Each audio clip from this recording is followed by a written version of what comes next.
Hello everyone, Taki here. This is a video that I've had on the back burner for a very long time because I was waiting for this device to get an international release, but after many months of patiently waiting, that doesn't seem like that will ever happen. In this video, I will show you why I feel that even at the end of 2020, this is still one of the best handhelds that's ever been created. It's a big disappointment that this was never released outside of China, but there are some lessons that I hope other handheld manufacturers learn from this product to improve their own devices. This is a very interesting product with many different facets, so we're going to break this video up into 3 different parts. 1, project and packaging, 2, software, and 3, gaming performance.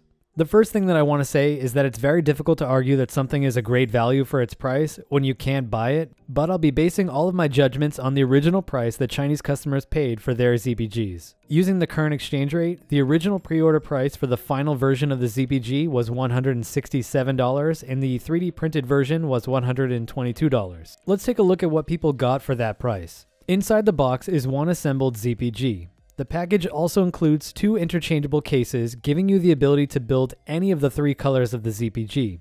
This is essentially unheard of in this market, and it's something that I really wish other companies would do, but it does come with the added risk of people breaking their devices while they're changing cases. Beyond this, you get a branded carrying case, an angled headphone jack, a branded charging cable, and a variety of stickers for your device. For those of you that don't know, the ZBG is an upcycled cell phone that's been torn down and customized with a new shell that houses a hardwired set of Vita controls and improved thermals. I'm sure many of you that are watching this video right now have an old phone that would make a great gaming device if you had the ability to make it into a device like this, and I really appreciate that the ZBG reuses capable hardware that would otherwise sit in a landfill or end up being incinerated.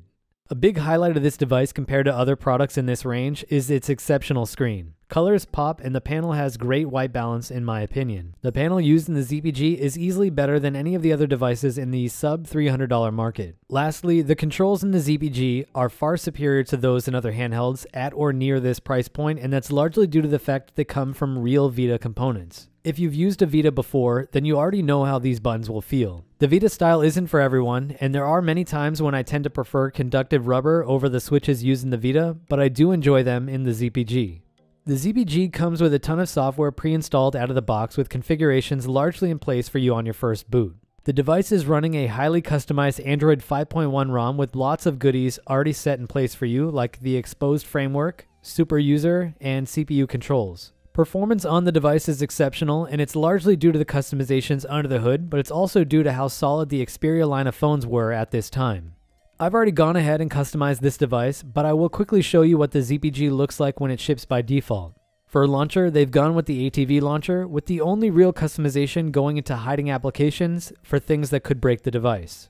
The ZBG also comes with the Arc browser front end, and the units that I have came with all of their assets fully scraped on an included 256GB SD card.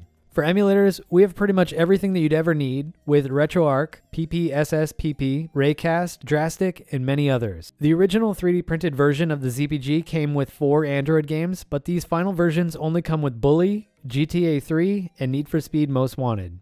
As you'd expect, these games run very well on this old Snapdragon SoC, but there are many other games that could run on this device with no issues. Oddly enough, for a DIY device like this, the ZBG actually received several firmware updates over the course of the year, with the most recent one being earlier this month. Because the Xperia line is so popular, there are many other ROMs that you could flash onto this device if you wanted to customize things further. Disregarding the inclusion of paid applications in the firmware, I feel like this is a good mix of handholding with an Android product to make things easier to use, and it's something that is not done as well or as often on other Android devices. Now it's time to take a look at the gaming performance in the ZBG, and before we do so, I want to point out that the primary competitors to the ZBG range in price from $80 to $240, with the top end able to essentially do all of what the ZBG can do. We are using a flagship processor in the ZBG, but it's a flagship processor from 2013. Funny as it sounds, it still holds its own against some of the other offerings in this market. At this price point, it wouldn't really be worth spending time showing off lower end systems emulating well on this at full speed, so I'm going to instead focus on the mid-tier systems and starting off first with Nintendo 64.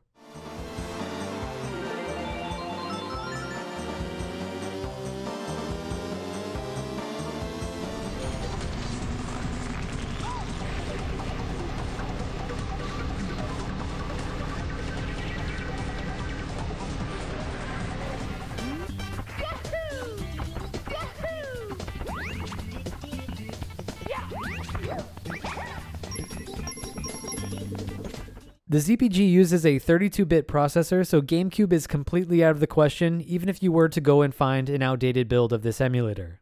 And here's a quick test of the Drastic emulator on this device.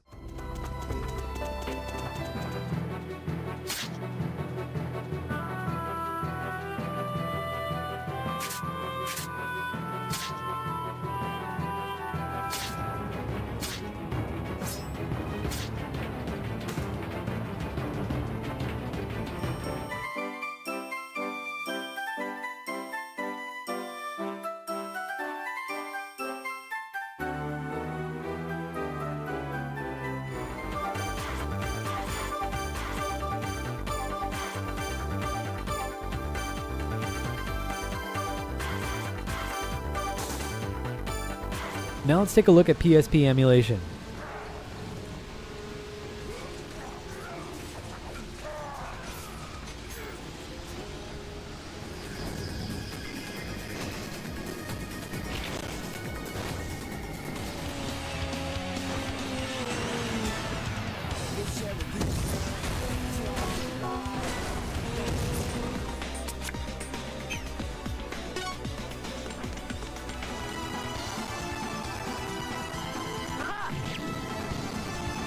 Finally, let's take a look at Dreamcast.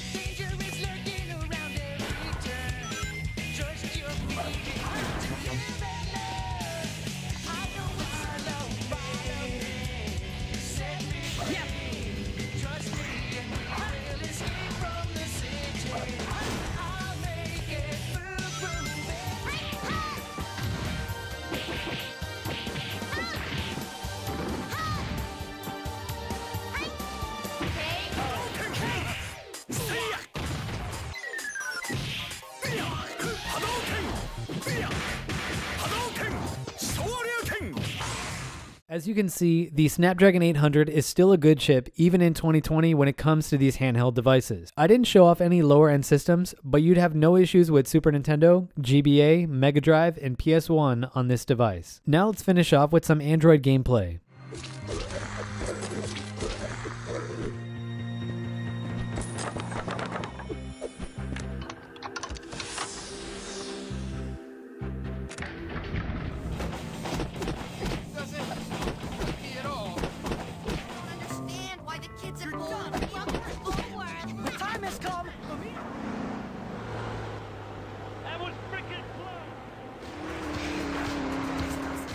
I hope you guys enjoyed this long overdue showcase of the ZPG. If you've been following this channel for a long time, you know that I love this device, and I think it's an absolute shame that something this good is so exclusive. 500 ZPGs exist in the world, plus the 3 that you see in this video that I'll be sending back to the creator, so there's a good chance that maybe someday you'll be able to get one and add it to your collection. If you have any other questions about this device, feel free to leave them below. I'll catch you next time with another review. Happy gaming, everyone. Taki out.